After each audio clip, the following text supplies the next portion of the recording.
চণ্ডীপুর ফজলুল হক উচ্চ বিদ্যালয় ও কলেজ নতুন সেন্টারে এসএসসি পরীক্ষা অনুষ্ঠিত।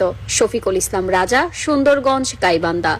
অদ্য 21 এপ্রিল মঙ্গলবার গাইবান্ধার সুন্দরগঞ্জ উপজেলার চণ্ডীপুর ফজলুল হক উচ্চ বিদ্যালয় ও কলেজে পরীক্ষা শুরু থেকে শেষ পর্যন্ত সুন্দর পরিবেশে অনুষ্ঠিত হয়েছে।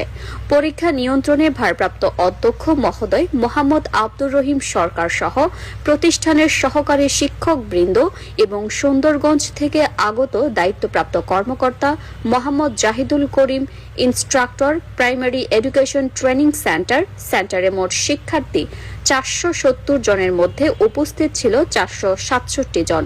3 জন অনুপস্থিতের মধ্যে 2 জন ছাত্র এবং 1 জন ছাত্রী। উল্লেখ্য, আগামী 23 এপ্রিল বৃহস্পতিবার বাংলা দ্বিতীয় পরীক্ষা অনুষ্ঠিত হবে। অর্থনীতি, সংস্কৃতি, আন্তর্জাতিক, বিনোদন, খেলাধুলা, টকশো সহ দেশ বিদেশে সব খবর তুলে ধরতে এক ঝাঁক মেধাবী সাংবাদিকদের নিয়ে অনলাইন ও ডিজিটাল প্ল্যাটফর্মে আমাদের ফেসবুক পেজটি ফলো দিয়ে ও ইউটিউব চ্যানেলটি সাবস্ক্রাইব করে সাথে থাকুন।